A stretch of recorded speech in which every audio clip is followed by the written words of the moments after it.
Hello everyone, आज मैं बताऊंगी पंडित जवाहरलाल नेहरू के बारे में। जवाहरलाल नेहरू भारत के प्रथम प्रधानमंत्री थे और स्वतंत्रता के पूर्व और पश्चात की भारतीय राजनीति में केंद्रीय व्यक्तित्व थे। महात्मा गांधी के संरक्षण में वे भारतीय स्वतंत्रता आंदोलन के सर्वोच्च नेता के रूप में उभरे और उन्होंने 1947 में भारत के एक स्वतंत्र राष्ट्र के रूप में स्थापना से लेकर 1964 तक अपने निधन तक भारत का शासन किया। वे आधुनिक भारतीय राष्ट्र राज्य एक संप्रभु समाजवादी धर्मनिरपेक्ष और लोकतांत्रिक गणतंत्र के वास्तुकार माने जाते हैं। कश्मीरी पंडित समुदाय के साथ उनके मूल की वजह से वे पंडित नेहरू भी बुलाए जाते थे, जबकि भारतीय बच्चे उन्हें चाचा नेहरू के रूप में जानते हैं। स्वतंत्र भारत के प्रथम प्रधानमंत्री का पद संभालने के लिए कांग्रेस द्वारा नेहरू निर्वाचित हुए। यद्यपि नेतृत्व का प्रश्न बहुत पहले 1941 में ही सुलझ चुका था, जब गांधी जी ने नेहरू को उनके राजनीतिक वारिस और उत्तराधिकारी के रूप में अभिस्वीकार किया। प्रधानमंत्री के रूप में वे भारत के सपने को साकार करने के लिए चल पड़े। भारत का संविधान 1950 में अधिनियमित हुआ, जिसके बाद उन्होंने आर्थिक, सामाजिक और राजनीतिक सुधारों के एक महत्वाकांक्षी योजना की शुरुआत की। मुख्यतः एक बहुदलीय लोकतंत्र को पोषित करते हुए उन्होंने भारत के एक उपनिवेश से गणराज्य में परिवर्तन होने का पर्यवेक्षण किया। विदेश नीति में भारत का दक्षिण एशिया में एक क्षेत्रीय नायक के रूप में प्रदर्शित कर निरपेक्ष आंदोलन में एक अग्रणी भूमिका निभाई।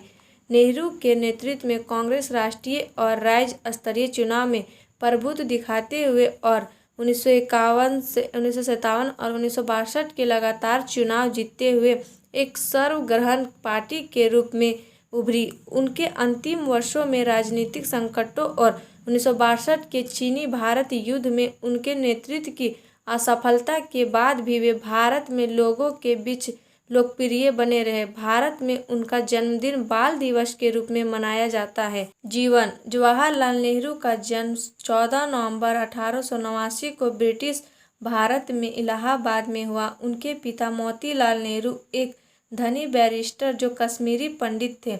मोतीलाल नेहरू सारस्वत कौल ब्राह्मण समुदाय से थे। स्वतंत्रता संग्राम के दौरान भारतीय राष्ट्रीय कांग्रेस के 2 बार अध्यक्ष चुने गए। उनकी माता स्वरूप रानी थुशु, जो लाहौर में बसे एक सुपरिचित कश्मीरी ब्राह्मण परिवार से थी, मोतीलाल की दूसरी पत्नी थी। वह पहली पत्नी की प्रसव के दौरान मृत्यु हो गई थी। जवाहरलाल 3 बच्चों में से सबसे बड़े थे, जिनमें बाकी 2 लड़कियां थीं। बड़ी बहन विजय लक्ष्मी बाद में संयुक्त राष्ट्र महासभा की पहली महिला अध्यक्ष बनी। सबसे छोटी बहन कृष्णा हट्टी सिंह एक उल्लेखनीय लेखिका बनी और उन्होंने अपने परिवारजनों से संबंधित कई पुस्तकें लिखी। जवाहरलाल नेहरू ने दुनिया के कुछ बेहतरीन स्कूलों और विश्वविद्यालय में शिक्षा प्राप्त की थी। उन्होंने अपनी स्कूली शिक्षा हैरो से और कॉलेज की शिक्षा ट्रिनिटी कॉलेज कैम्ब्रिज लंदन से पूरी की थी। इसके बाद उन्होंने अपनी लॉ की डिग्री कैम्ब्रिज विश्वविद्यालय से पूरी की। इंग्लैंड में उन्होंने 7 साल व्यतीत किए, जिसमें वहां के फैबियन समाजवाद और आयरिश राष्ट्रवाद के लिए एक तर्कसंगत दृष्टिकोण विकसित किया। जवाहरलाल नेहरू 1912 में भारत लौटे और वकालत शुरू की। 1916 में उनकी शादी कमला नेहरू से हुई। 1917 में Jawaharlal Nehru home rule league में शामिल हो गए। राजनीति में उनकी शिक्षा 2 साल बाद 1919 में हुई, जब वे महात्मा गांधी के संपर्क में आए। उस समय महात्मा गांधी ने रॉलेट अधिनियम के खिलाफ एक अभियान शुरू किया था। नेहरू महात्मा गांधी के सक्रिय लेकिन शांतिपूर्ण सविनय अवज्ञा आंदोलन के प्रति खासे आकर्षित हुए।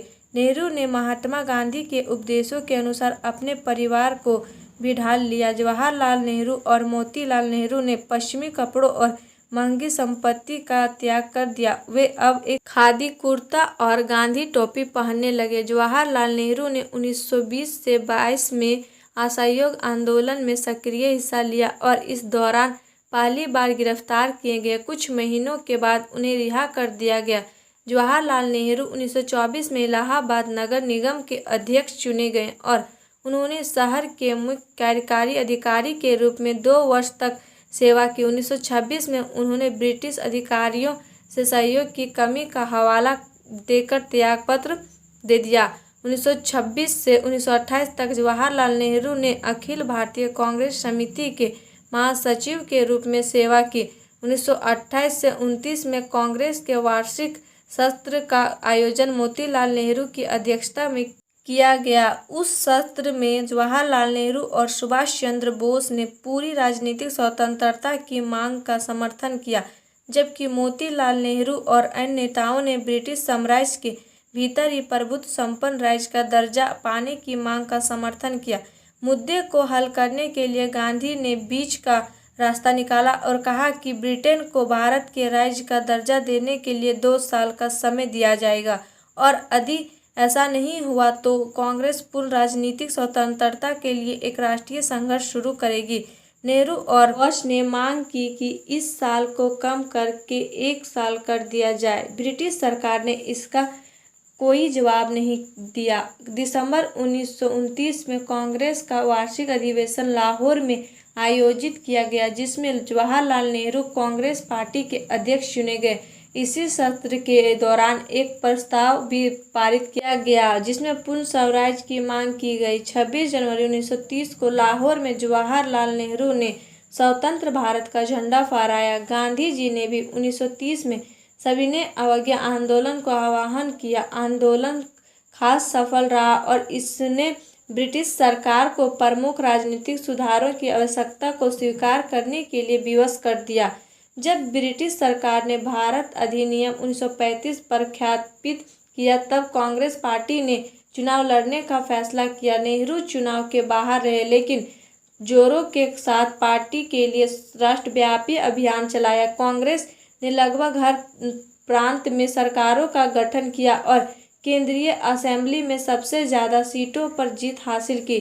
नेहरू कांग्रेस के अध्यक्ष पद के लिए 1936 और 1937 में चुने गए थे। उन्हें 1942 में भारत छोड़ो आंदोलन के दौरान गिरफ्तार भी किया गया और 1945 में छोड़ दिया गया। 1947 में भारत और पाकिस्तान की आज़ादी के समय उन्होंने ब्रिटिश सरकार के साथ हुई वार्ताओं में महत्वपूर्ण भागीदारी की।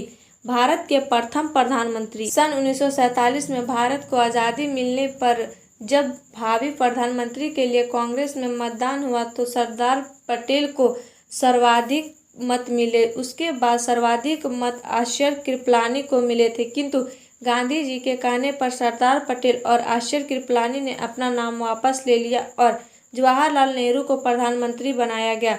1947 में वे स्वतंत्र भारत के पहले प्रधानमंत्री बने। अंग्रेजों ने करीब 500 देशों राजवाड़ों को एक साथ स्वतंत्र किया था और उस समय सबसे बड़ी चुनौती थी उन्हें एक झंडे के नीचे लाना। उन्होंने भारत के पुनर्गठन के रास्ते में उभरी हर चुनौती का समझदारी पूर्वक सामना किया। जवाहरलाल नेहरू ने आधुनिक भारत के निर्माण में महत्वपूर्ण भूमिका अदा की। उन्होंने योजना आयोग का गठन किया, विज्ञान और प्रौद्योगिकी के विकास को प्रोत्साहित किया और 3 लगातार पंचवर्षीय योजनाओं का शुभारंभ किया। उनकी नीतियों के कारण देश में कृषि और उद्योग का एक नया युग शुरू हुआ। नेहरू ने भारत की विदेश नीति के विकास में एक प्रमुख भूमिका निभाई। जवाहरलाल नेहरू ने जोसेफ ब्रोज टिटो और अब्दुल गमाल नासिर के साथ मिलकर एशिया और अफ्रीका में उपनिवेशवाद के खात्मे के लिए एक गुटनिरपेक्ष आंदोलन की रचना की। वह कोरियाई युद्ध का अंत करने, सुएज नहर विवाद सुलझाने और कांगो समझौते को मूर्तपूर्ण देने जैसे इन अंतर्राष्ट्रीय समस्याओं के समाधान में मध्यस्थता की भूमिका में रहे।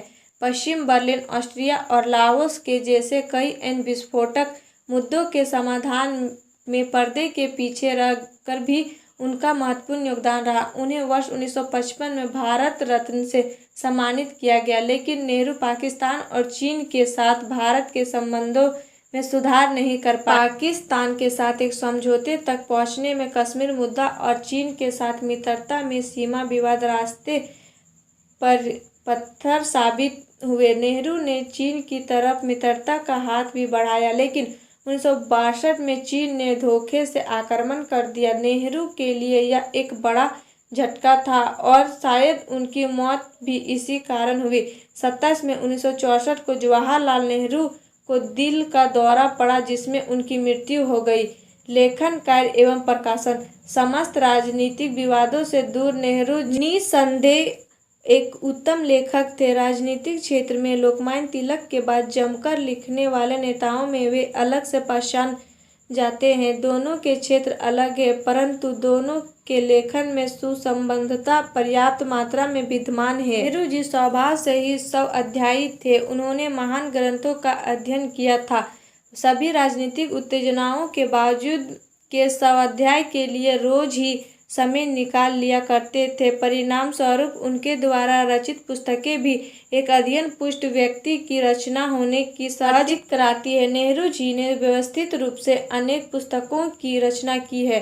राजनीतिक जीवन के व्यस्तम संघर्षपूर्ण दिनों में लेखन हेतु समय के नितांत अभाव का हल उन्होंने यह निकाला कि जेल के लंबे नीरस दिनों को सृजनात्मक बना लिया जाए। इसलिए उनकी अधिकांश पुस्तकें जेल में ही लिखी गई है। उनके लेखन में एक साहित्यकार के भावप्रवण तथा एक इतिहासकार के खोजी हृदय का मिला जुला रूप सामने आया है। इंदिरा गांधी को काल्पनिक पत्र लिखने के बहाने उन्होंने विश्व इतिहास का अध्याय दर अध्याय लिख डाला। ये पत्र वास्तव में कभी भेजे नहीं गए, परंतु इसे विश्व इतिहास की झलक जैसा सहज परिचय तथा सुसंबद्ध ग्रंथ सहज ही तैयार हो गया। भारत की खोज ने लोकप्रियता के अलग प्रतिमान रचे हैं, जिस पर आधारित भारत एक खोज नाम से एक उत्तम धारावाहिक का निर्माण भी हुआ।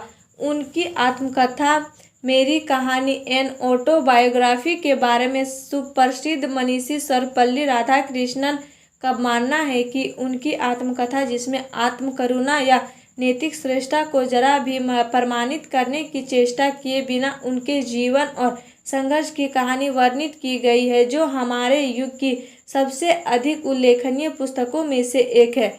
इन पुस्तकों के अतिरिक्त नेहरू जी ने अंकगणित व्याख्यान दिए, लेख लिखे तथा पत्र लिखे। इनके प्रकाशन हेतु जवाहरलाल नेहरू स्मारक निधि ने एक ग्रंथमाला के प्रकाशन का निश्चय किया।